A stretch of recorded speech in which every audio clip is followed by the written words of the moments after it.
Hello, welcome to episode 7 of the Showboys Newscast, where we bring you all the news and no or little opinion. Some opinion. Some opinion. I'm Mike. And I'm Nick. Thanks for joining us. We've got a lot to cover, so let's get right into it. So there's this little movie that came out a couple weeks ago on HBO Max. I don't know if you heard of it. It was Justice League, Zack Snyder's Justice League. And,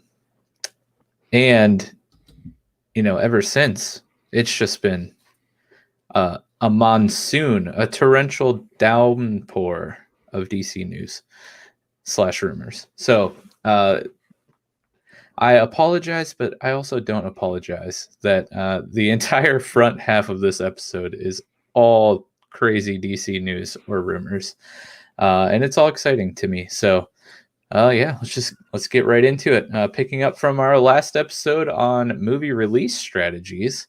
This actually is not DC news, but figured I'd wriggle a regular news article in here before we get on the DC train. We have some more theater news. So it looks like Regal Cinemas is looking to reopen on April 2nd, which was 3 days ago. And their parent company, Cineworld, has struck a deal with Warner Brothers for 2022, which seems to point to the end of WB's simultaneous theatrical / HBO Max movie release strategy that they had this year. It looks like that will be coming to an end here in 2022 to some degree. According to the article, WB Films will have a, quote, 45-day window of theatrical exclusivity at Cineworld's Regal chain. I'm interested to see what this means entirely and how this will play out long term, but it sounds like it's going to work similar to the Paramount Plus approach that we talked about on our last episode. Warner Brothers back in theaters exclusively for 45 days in 2022. What do you think about that? They saw the better option on that, and they quickly adjusted to it. Yes, agreed. And I liked your little opinion. Very good. Again, another non-DC. Man, I really hyped up the DC thing, but I actually had a couple non-DC things right off the top. Like everything DC, just dropped it. Yeah, actually, that was a quick audible. We're not talking about DC at all. Surprise! But this one actually is a surprise. One of my favorite TV series that's actively running is What We Do in the Shadows. It airs on FX and streams on Hulu.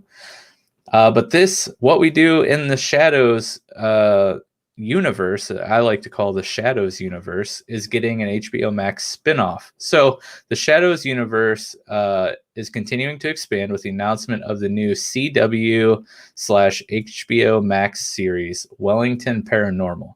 Now, this series will follow Karen O'Leary and Mike Minogue's characters from the What We Do in the Shadows film, which is the spawn of the TV series What We Do in the Shadow, and now this Wellington Paranormal. Their two characters were hardworking members of the Wellington, New Zealand Constabulary's Paranormal Unit, who investigates the surprisingly regular supernatural occurrences in the capital city. The series will join What We Do in the Shadows, the series that airs on FX, as the second addition to the Shadows universe, which was created by Jermaine Clement and Taika Waititi with the original What We Do in the Shadows movie, and will air on the CW with the episode streaming on HBO Max a day after release. So they're kind of, showing a little Hulu type streaming option here. Because of course CW is owned by the parent company Warner Media. But yeah, have you seen the show or the movie What We Do in the Shadows, Nick? I have not, outside the recommendation from you. Oh, it's great. It's great. You just take vampires and mix it with The Office, and it's hysterical. It's like one of the funniest shows I've ever seen. But here we go. Jumping on the DC train. Are you ready for this? As much as I can be. You sound so excited. Take it away. So we're kicking off here with a rumor. After the apparent success of the Snyder Cut, we're just circulating all these rumors, keeping them hot and fresh. The Snyder Cut appears to have been a huge success in terms of fan reception, critical acclaim, and telling the complete story that Snyder had envisioned for Justice League. It seems that HBO is quite pleased as well, as Justice League hit some astonishing numbers on the platform. This, along with multiple cliffhangers that were left at the end of Justice League and the revealed plans that Snyder had for Justice League 2 and 3. All of these factors have sparked a new viral hashtag movement called Restore the Snyderverse. And it looks like it isn't just the fans pining for more of Snyder's vision for the DCU. It's rumored that HBO Max, against the wishes of WB, wants to continue on with the Snyderverse and even keep Ben Affleck on as the Batfleck. This is being reported by our favorite tipster, Mikey Sutton. I'm sure you've heard us say his name a few times on the newscast here. While there have been many conflicting reports on the desires and by whom to restore the Snyderverse and Batfleck, it looks like the discussion at HBO Max, they're heating up behind the scenes. Warner Media Studios CEO Ann Sarnoff shot down these rumors rather quickly, though. But I really don't understand Warner Brothers' stubbornness with this entire Snyderverse situation. The people want to see the Snyderverse. Why not continue it and take our money, even if it's just straight to HBO Max material? Poor losers. Just give the people what they want. But spawning off this article, there were quite a few that kind of said similar things. But we found out that AT&T, who actually owns Warner Media, they are thrilled at the numbers of the Snyder Cut, which is great considering they were probably the largest factor in the Snyder Cut being greenlit. To continue on in this vein, AT&T is also reportedly behind the Batfleck and even rumored to want Affleck's solo Batman film now more than ever. Mikey Sutton again is reporting that even Warner Bros. Are on board with Affleck's solo film, which is rumored to follow Deathstroke's attempt at unraveling Bruce Wayne's life in Gotham, quote, from the inside out. And even Batgirl is rumored to make an appearance at some point in that movie. Again, these are all rumors, and it's highly thought that none of this will come to fruition, but that's what we thought about the Snyder Cut, so you never know. Per Small Screen, HBO Max's Chief Content Officer, Casey Bloys, would love to continue the Justice League saga on the streaming platform, but Warner Bros. Film Division CEO Ann Sarnoff and DC Films President Walter Hamada want to, quote, sweep the whole thing under the rug and move forward. A bunch of party poopers they are. Wrong answer. Wrong. Yes. And to add to the raging fire that is the Justice League saga, we have some celebrities who are voicing their support for the hashtag Restore the Snyderverse, and it's just adding more fuel to the flame. So first up, we have Kevin Smith, which I don't know if you don't know who Kevin Smith is, you must be living under a rock. Creator of Jay and Silent Bob, Mallrats, Clerks, Tusk, host of many podcasts, comic super fan, and even writer. He recently on one of his podcasts, Fat Man Beyond, which is a great show, by the way. If you haven't checked that out, I highly recommend. It's very entertaining. Smith reacted to the news of Sarnoff shooting down the Snyderverse calls, as well as the newly found longing for the Ayer cut of the first Suicide Squad movie, because apparently David Ayer had the same treatment happen to him, where the movie that was released was nothing like what was shot, and you could tell easily just by watching the initial trailers for the Suicide Squad. Anyways, he was saying basically to just give Snyder money to make his DCEU films straight to HBO Max, letting him, quote unquote, do it all. Adding to make sure us fans, quote, let them know you're only subscribed to HBO Max because of Snyder's film. Now, Smith, he also pointed out, like, don't cancel HBO Max. Like, keep your HBO Max, but like, make sure you tell them the only reason is because of Snyder's Justice League, which I understand. But Kevin Smith isn't the only big name campaigning for Warner Bros. To restore the Snyderverse. Reportedly, Dwayne Johnson, aka The Rock, is joining in on the fight, and according to Small Screen, he is fighting with the studio to restore the Snyderverse. Johnson has long wanted his Black Adam character to share the screen with his good friend in real life, Henry Cavill, as Superman. As well as the other cast members from Snyder's Justice League. He's worked with Gal Gadot on, a Netflix movie. So he's kind of got a history with everyone there. It's thought that Johnson is currently in contact with a number of execs at Warner Media about his interest in keeping Snyder's vision alive, but has not gone to AT&T yet. He's trying to work it out, work his way up the chain of command as a respectable human would do. But yeah, what do you think about all this restore the Snyderverse stuff? No, yeah, I'm all for it. And obviously that's going to get a lot of big name Hollywood backing, right? Really, it's just kind of like the world versus Warner Media at this point. And their track record's just sad. And, on a stock related note, I think AT&T should just pull the we're in charge card and say the stock price needs to go up.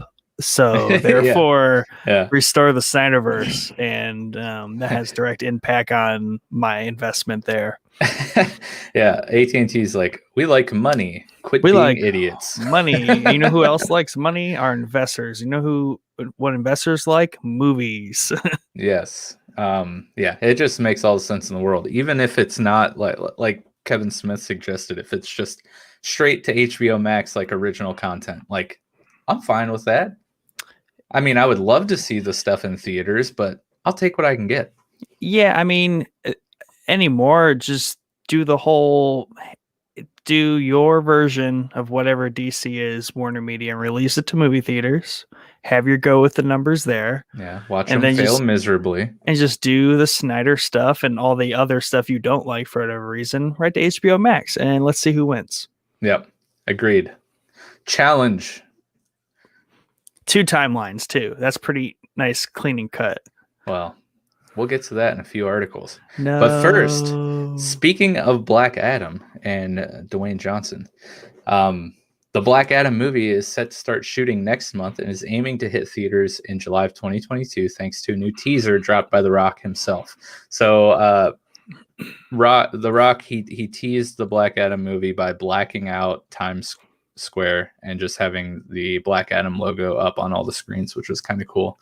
But he actually put out I don't want to say pretty long, but like a decently long update video for just an update. It was like 5 or 6 minutes long, which is pretty cool for a little teaser. But he made a rather large update on Save His Black Adam film, announcing a new release date of July 29th, 2022, saying, quote, "The hierarchy of power in the DC universe is about to change.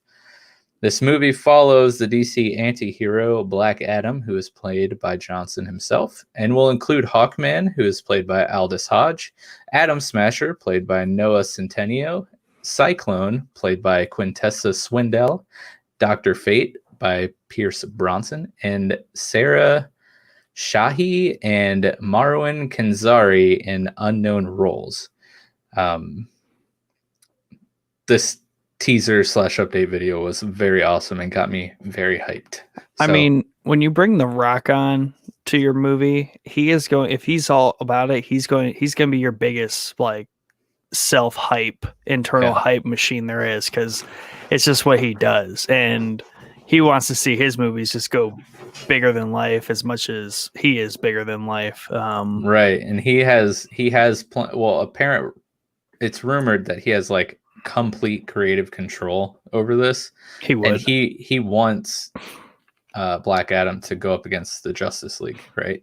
Right. And I like the Dr. Fate cast. Pierce Brosnan, a little James Bond action. Yep. I'm excited to see Hawkman in a movie. He's a pretty cool hero. And of course, Black Adam is a very cool character.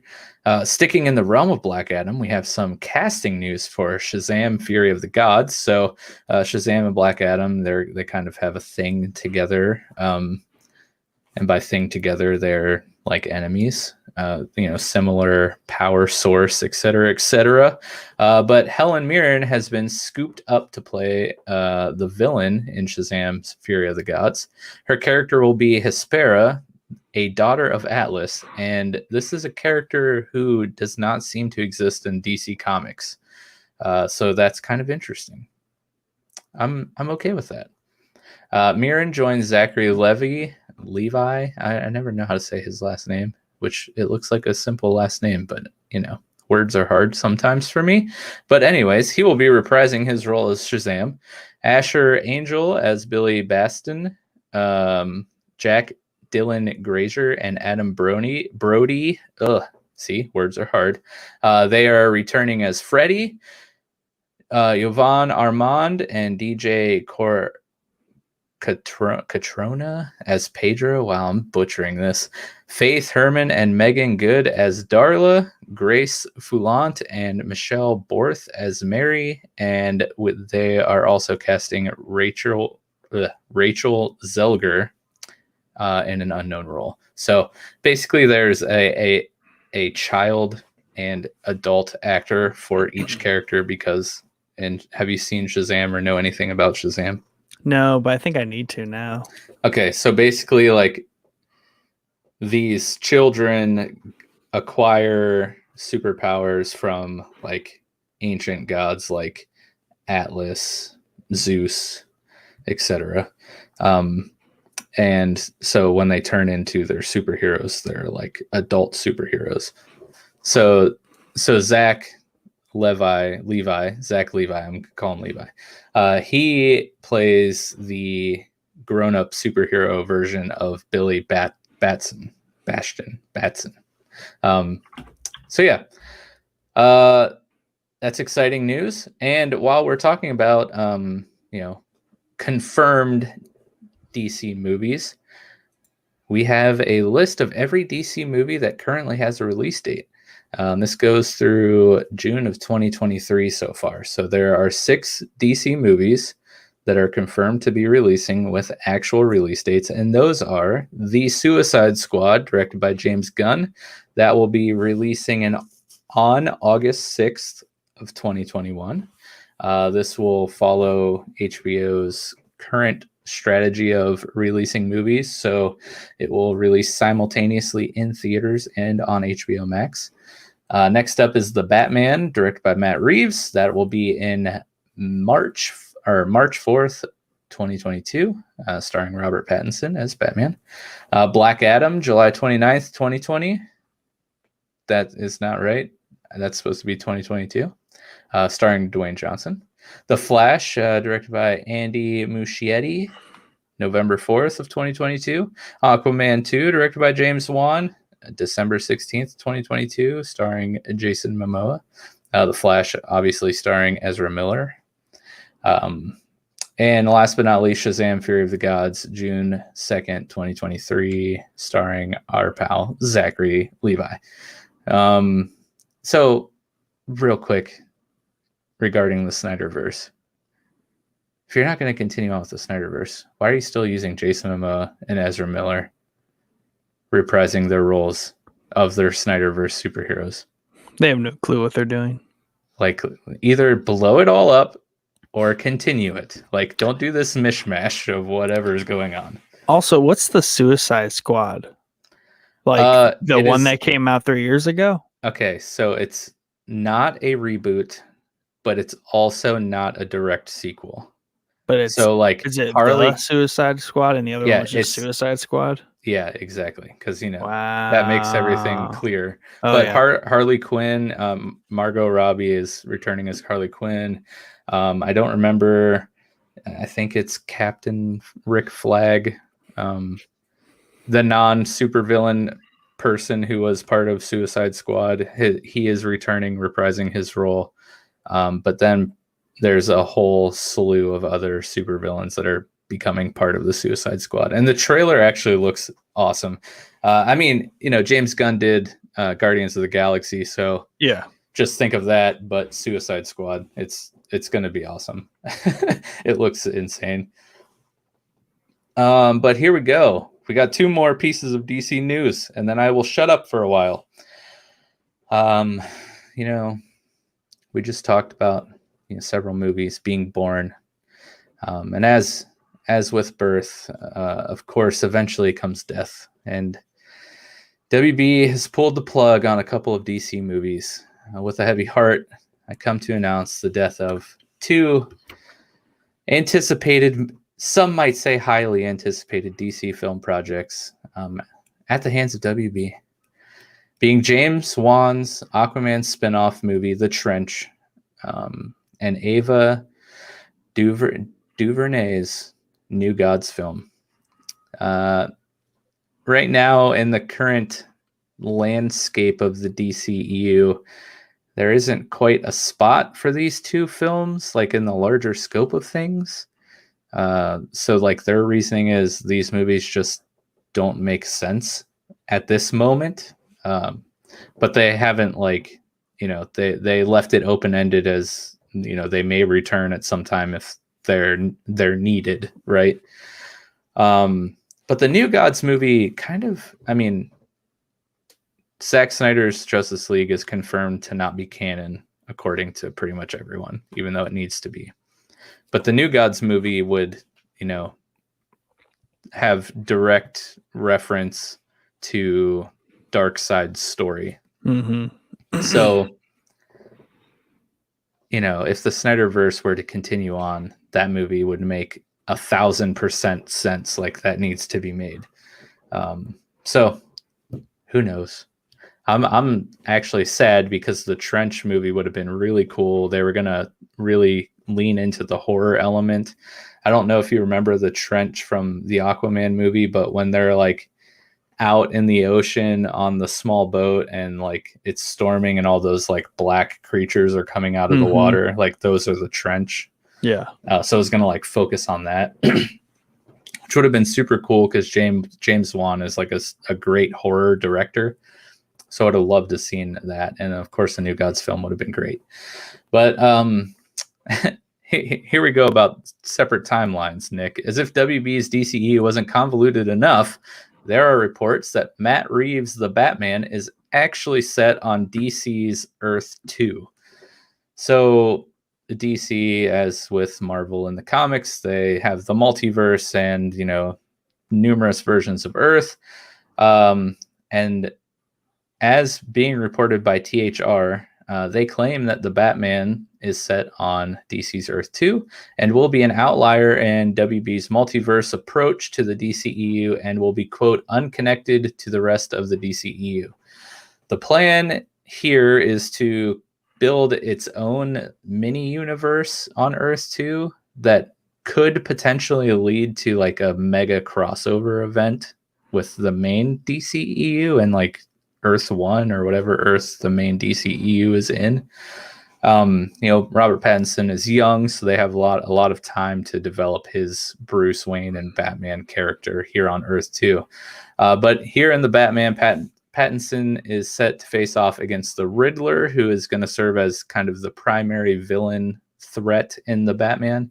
But we'll also see the appearance of Penguin, played by Colin Farrell, Catwoman, played by Zoe Kravitz, Commissioner Gordon by our friend Jeffrey Wright from Westworld, and everyone's favorite butler, Alfred Pennyworth, played by Andy Serkis. So it's got a bombshell cast, and I actually cannot wait for this movie. It looks really good. But that wraps up our DC news segment there for you guys. Now that we're about halfway through the episode. more than halfway. But that makes sense with the whole Earth 2 thing. I like approaching it that way. Probably find somewhere to put the Joker in. A split off Earth 3, Earth 0. Right.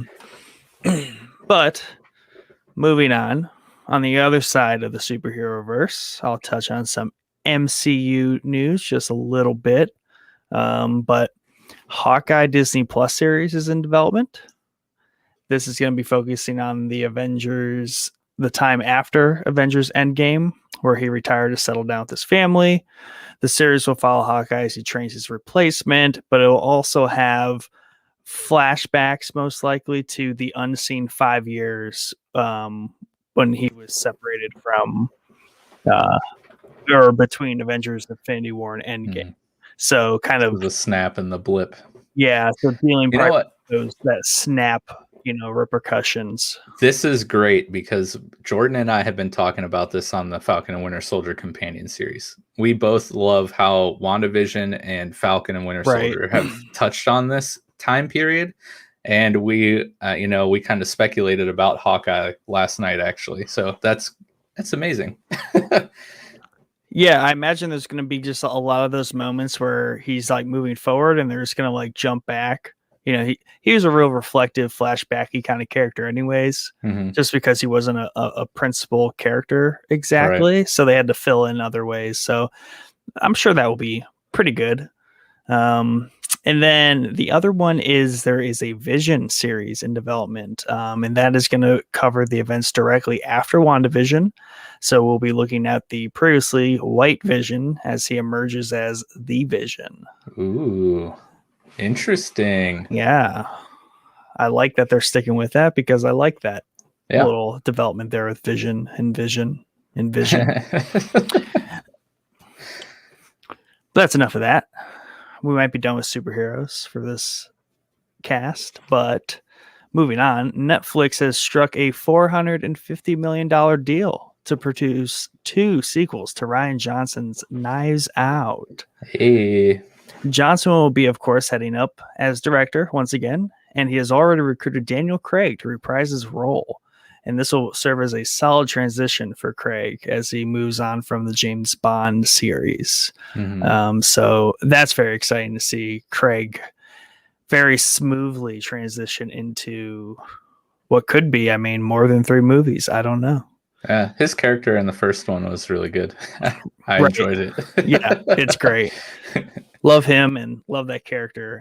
So glad to see him fall into a very, very Craig role following James Bond. So, but I believe we talked about this on our episode that released today to quite some detail, but we do offer all our opinions on the $450 million deal Netflix struck here. Yes, not just the little opinions; those are big ones. Yeah, Moving on, we're gonna touch on some gaming news and some exciting gaming news. On top of that, Riot Games, plural. We added the S there to Riot Game. It's no longer just League of Legends. They have Valorant, they have Legends of Runeterra, they have their auto chess. Shoot, why can't I think of what that game's called? I never play it. Anyways, it's there, but they're adding more. As we reported earlier, they are actually developing an MMORPG. And according to worldofruneterra.com, which leads directly to a recruiting website for Riot's MMO, they are indeed creating an MMORPG set in the world of Runeterra and are in need of a, quote, pretty big raid team if they want to bring Runeterra to life. While still very early on in the project, this is exciting news for gaming fans, as League of Legends actually, for a MOBA, has super rich and very deep lore, which would be perfect to explore in an MMO RPG type environment. And this shouldn't be shocking news to anyone. There hasn't really been any great MMOs that have come out of within the last decade, probably. So yes, this could be exactly what MMO fans have been waiting for. We don't have a confirmed name for this project, but maybe it would be World of Runeterra, which I think would be pretty funny because World of Warcraft, and the fact that League of Legends spawned from Dota, which spawned from a Warcraft mod, so that I feel like circle. I feel like if they go with World of Runeterra, that would just be perfect. Comes all the way back home. But yeah, we're not sure if that's just kind of a working title or a more permanent name for the project. Yeah, I mean, two things there. One, I need to see the art direction they're taking here. That's mega important. And two, I might suggest the Battlegrounds are some sort of nod, if not direct port of League of Legends. That would be awesome. That would be very cool. Yeah. I mean, you've seen League of Legends, so Yeah. you know that art style is kind of like similar to WoW. And most of their games, if not all of their games, are kind of in that same like cartoonish styled graphically. So I would imagine they would follow suit with the MMO. Yeah. No, that's exciting. I'm excited to see that. Moving on, Ghost of Tsushima movie is in the works. So this is a little movie mix we have here. But after the solid success of the game, the PlayStation blog released a post highlighting the news. Most notable is the director, Chad Stahelski, director of the John Wick franchise, will be heading it up. Sony stated that they are excited for Chad to bring the razor-sharp tension of Jin's katana combat to life, which is the main character. See what they did there. Yes. And speaking of Chads, I think I got this article due to our very own Chad Kinsey. He's the man from our What's Playing series. I'm glad to have spoken it to life. Yes. But yeah, that's exciting. I need to play that game. But a samurai movie would be great. Another bit of gaming news here, which will kind of lead us into a very brief Starboys segment. But StarWars.com has gone official that Star Wars 1313 will release in 2021 holiday season. Lots of numbers there. Yes. For those unfamiliar with Star Wars 1313, formerly known as Level 1313, it is essentially shaping up to be a sequel to the 2002 Star Wars bounty hunter game focusing on Jango Fett. 1313 will take players into the dark times of the Empire and see how Boba Fett rose to fame in his early years, and is said to take place on the dirty underworld of Coruscant's lower levels. The game is also stated to heavily tie into the existing and up-and-coming Star Wars content, anywhere from Clone Wars Cad Bane making appearances to the upcoming Bad Batch series, with strong hints that it will be interlaced strongly with the series in more ways than not. And that releases May 4th on Disney+. So they are dealing with very direct overlapping time periods there, at least at the beginning. So it'd be very interesting to see how much this ties into everything. But I would definitely suggest checking out the article in our Discord post, as it has a lot of good info into this larger connected Star Wars ethos.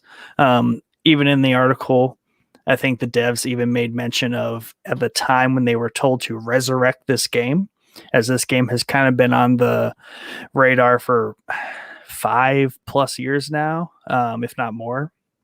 But they're told to resurrect it. And at the time, they did not know a Boba Fett series was going to be coming out, but they should have known or seen the signs. So there's just this continuing spiral of interconnected Star Wars content. So definitely have some really big first knocks at that. So I love the character Cad Bane too.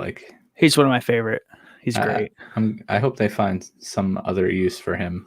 Yeah, they definitely need to. He could have his own series, but they need a bounty hunter series that's like the Justice League or like the Suicide Squad. Yeah, and it's just all the really cool bounty hunters. Yeah, that'd be sweet. A little bit of Star Wars news here in another era, but Star Wars has confirmed in a comic series the greatest threat to the High Republic era. The new Star Wars comics and books are a great sneak peek into the wider details of the ever and rapidly expanding Star Wars universe of multimedia content. Consider this as a light spoiler for those reading Star Wars Dr. Aphra series, particularly issue number 8. But the Star Wars, the comic there in a kind of flashback issue, Star Wars High Republic era will deal with two primary enemies: the Nil, whom are a band of pirate outlaws of sorts, referred to as space Vikings, and they pose a great threat to and problem for the High Republic era heroes. The more deadly enemy, though, are the Drengir, which is said to be a monstrous species who fought the Nil and the Republic alike. So if you're interested in learning more about this, I would suggest taking a dive into this interesting comic series. Once again, that would be the Dr. Aphra series. Follows a kind of archaeologist doctor that goes around and kind of researches historical things about Star Wars era. So I would like to dive into that someday. But that's definitely an interesting development there. And it's always interesting how these little details are leaked, right? As almost kind of teasers for the future. Right. And last but not least, this being the biggest bit of official news, is they have released the full cast of the special event Kenobi series. And this is quite the little roundup of people. But as we all know, Ewan McGregor, of course, is back as Obi-Wan. None other. Who else? I don't know. But there the is other, no other. There's no. Ewan McGregor is Obi-Wan, and Obi-Wan is Ewan McGregor. Yes. There's no way around it. But the other big news is that they have confirmed Hayden Christensen is returning in some capacity. I don't know if this is going to be Padawan flashbacks or if this is going to be Darth Vader himself. Lots of unknowns here, but definitely a very interesting pictures being painted here with both these characters reprising their roles. Kumail Nanjiani. Kumail Nanjiani. There we go. Well, you'll be able to see in the Eternals, Marvel's The Eternals, Moses Ingram from The Queen's Gambit, Game of Thrones, Indira Varma, Rupert Friend, O'Shea Jackson Jr., Sung Kang, Simone Kessel, director turned actor Benny Sadafi, have also signed on to the series. And then Joel Edgerton and Bonnie Piesse are assumed to be reprising their roles as Owen and Bureau Lars.